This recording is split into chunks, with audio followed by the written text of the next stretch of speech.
B and B S C part second online classes में आपका स्वागत है। अपन बात कर रहे हैं विश्व के संसाधन प्रदेश।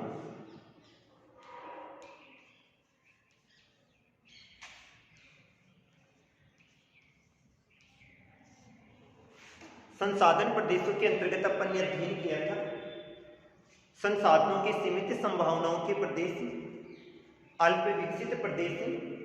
और आज अपन बात करेंगे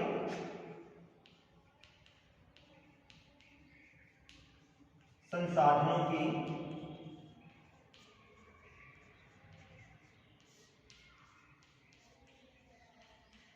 उच्च विकास के प्रदेश।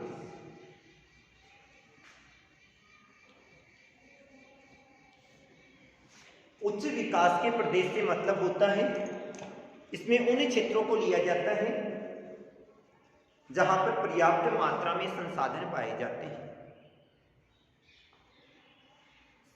जनसंख्या के अनुपात में ही संसाधन पाए जाते हैं और इन क्षेत्रों में तकनीकी ज्ञान अधिक पाया जाता है।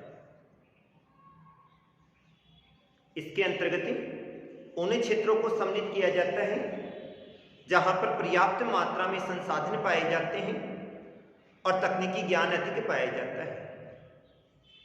अतः यहाँ की जितनी भी जनसंख्या है उसने उस तकनीकी ज्ञान का उपयोग करते हुए अपना आर्थिक विकास कर लिया और इसी कारण से इन क्षेत्रों का विकास हो गया है और आज इसके अधिकांश देश हैं वो विकसित श्रेणी में ही आते हैं। विकसित श्रेणी में क्यों आते हैं? क्योंकि जनसंख्या सीमित पाई जाती है, संसाधन अधिक पाए जाते हैं। इन संपूर्ण क्षेत्रों का अध्ययन करें तो यहां पर उद्योगों का विकास अधिक हुआ है। ये औद्योगिक राष्ट्र हैं जिनकी अधिकांश जनसंख्या उद्योगों में कार्यशील है और यहां पर जो कृषि कार्य होता है वो गहन कृषि कार्य होता है। कुछ देश तो ऐसे पाए जाते हैं जिनके पास तकनीकी ज्ञान कम है और तकनीकी ज्ञान कम होते हुए भी वहां पर खनिज संपदा पाई जाती है और उसी का ये लोग उपयोग करते हैं।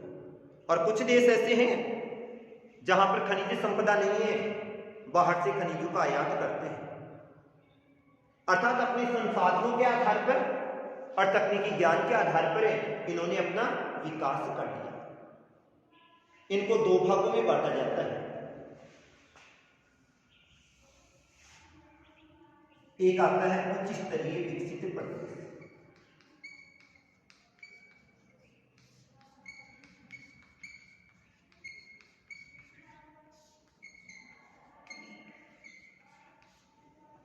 और दूसरा आता है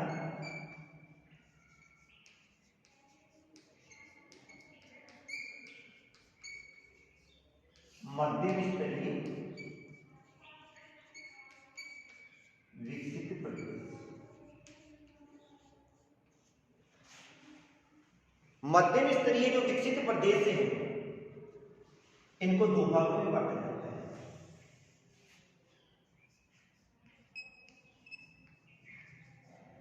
भूमध्य सागरीय प्रदेश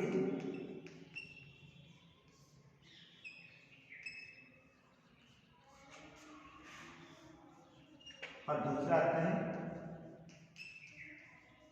एशियाई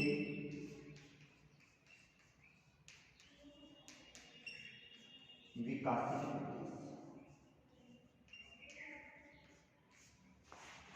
उच्च स्तरीय जो विकसित प्रदेश है इसको दो भागों में बांटा जाता है।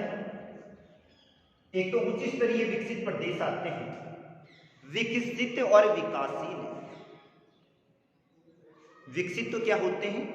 जिन्होंने अपना विकास कर लिया।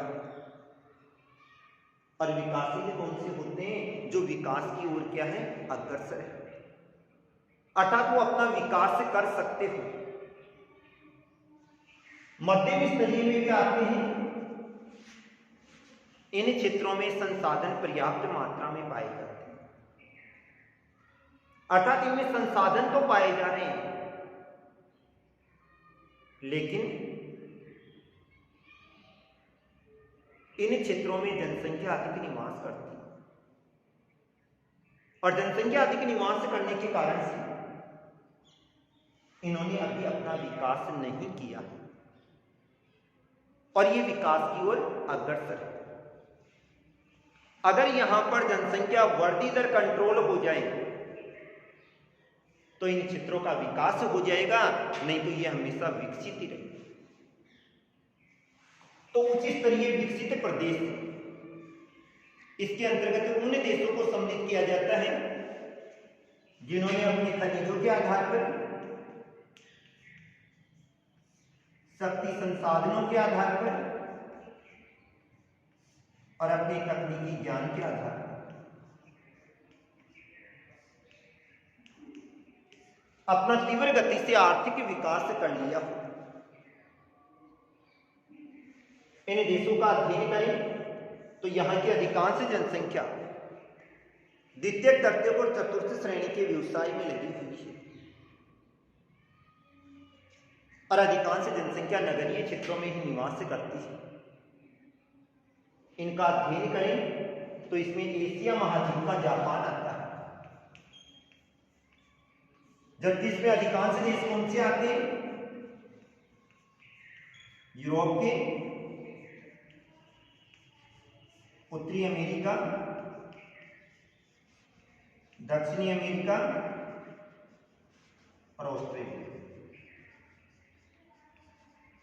यूरोप के सर्वाधिक देश इसके अंतर्गत आते हैं और इसमें मानव विकास सूचकांक भी उच्च पाया जाता है, जिसमें ग्रेट ब्रिटेन आ जाता है, फ्रांस आ जाता है, बेल्जियम आ जाता है। इन क्षेत्रों में पर्याप्त मात्रा में कोयला पाया जाता है और कोयले को अपन शक्ति का स्रोत मानते हैं और शक्ति का स्रोत होने के कारण से वहां पर उद्योगों की स्थापना भी क्या होती है? अधिक होती है। इन क्षेत्रों में जनसंख्या कम निवास करती है और जनसंख्या वृद्धि दर भी कम पाई जाती है और जनसंख्या की अपेक्षा संसाधन अधिक मात्रा में पाए जाते हैं। अतः ये वाले जो देश हैं ये विकास की ओर क्या है? अग्रसर है। ये अधिकांश जितने भी देश हैं ये विनिर्मित वस्तुओं का बाजार उपलब्ध करवाते हैं और विनिर्मित माल का क्या करते हैं? निर्यात करते हैं, जबकि जो कच्चा माल होता है उसका क्या करते हैं? आयात करते हैं। और हमेशा याद रखना, कच्चे माल का मूल्य क्या होता है? कम होता है और विनिर्मित वस्तु का मूल्य क्या होता है? अधिक होता है। अतः ये देश और भी ज्यादा संपन्न हो जाते हैं। क्यों? क्योंकि इनके पास में तकनीकी ज्ञान अधिक पाया जाता है। दूसरी बात आती है भूमध्य सागरीय प्रदेश। भूमध्य सागरीय प्रदेश की अगर अपन बात करें तो इसमें उत्तरी गोलार्ध को भी सम्मिलित किया जाता है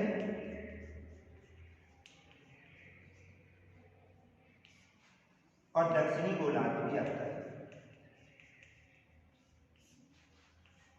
उत्तरी गोलार्ध को भी लिया जाता है और दक्षिणी गोलार्ध को भी लिया जाता है। उत्तरी गोलार्ध में जो 30 डिग्री से लेकर और 45 डिग्री उत्तरी अक्षांश को लिया जाता है और दक्षिणी गोलार्ध के 30 डिग्री से 40 डिग्री दक्षिणी गोलार्ध वाले क्षेत्र को लिया जाता है। अर्थात 30 डिग्री से लेके 40 डिग्री उत्तरी हो चाहे दक्षिणी गोलार्ध हो, ये मानव निवास हेतु अनुकूलतम दशाएं अधिक उपलब्ध करवाते हैं और यहां पर जलवायु भी अनुकूल पाई जाती है। कैलिफोर्निया की घाटी हुई, चिली, अफ्रीका के कुछ क्षेत्र आ जाते हैं। इन क्षेत्रों में खनिज संपदा तो पाई जाती है। खनिज संपदा के साथ में ये लोग बागाती कृषि भी करते हैं अंगूर हुआ, संतरा हुआ, सेब हुआ, इनकी बागाती कृषि भी करते हैं। यहां पर कृषि आधारित उद्योगों का विकास अधिक हुआ है, अतः इनका जो विकास है वो मध्यम स्तरीय हुआ है। इन क्षेत्रों में कैलिफोर्निया घाटी आ जाएगी, अफ्रीका का क्षेत्र आ जाएगा, और अफ्रीका के कौन से क्षेत्र को सम्मिलित किया जाता है इसमें? केप प्रांत को लिया जाता है। थोड़ा बहुत क्षेत्र दक्षिणी अमेरिका का ऊपरी भाग भी आ जाता है। इन सबको इसके अंतर्गत सम्मिलित किया जाता है। इन क्षेत्रों में संतरा हुआ, नींबू वर्गीय फल हुए, इनकी क्या की जाती है? बागाती कृषि की जाती है। दूसरा अपना आता है एशियाई विकासशील प्रदेश। विकासशील प्रदेशों की बात करें तो ये विकास की ओर क्या होते हैं? अग्रसर होते हैं। अर्थात इन क्षेत्रों में जनसंख्या अधिक निवास करती है, और जनसंख्या अधिक निवास करने के कारण से इन क्षेत्रों का विकास क्या हो रहा है? कम हो रहा है। ये विकास की ओर केवल अग्रसर ही है। और एशिया में इसमें भारत को लिया जाता है, चीन को लिया जाता है, पाकिस्तान आ जाता है, श्रीलंका आ जाता है, और इसके साथ में इराक, ईरान, सऊदी अरब को भी लिया जाता है। अब ये वाले जिन देशों का अध्ययन करेंगे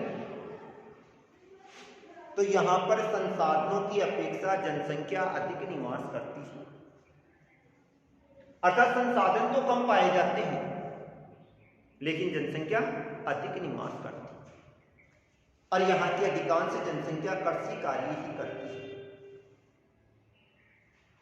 संपूर्ण विश्व की बात करें तो संपूर्ण विश्व की 70% जनसंख्या इसी क्षेत्र में निवास करती है।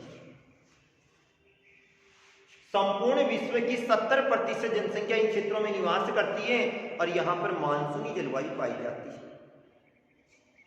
मानसूनी जलवायु होती है, अनुकूल वर्षा होती है, और नदियों के मैदानी क्षेत्र पाए जाते हैं। और नदियों के मैदानी क्षेत्र उपलब्ध होने के कारण से यहां पर कृषि कार्य अधिक होता है। इन क्षेत्रों में जलोढ़ मिट्टी पाई जाती है, और जलोढ़ मिट्टी उपलब्ध होने के कारण से यहां पर गहन कृषि कार्य किया जाता है। और यहां पर मुख्य फसल के रूप में किसको बोया जाता है? चावल को ही बोया जाता है।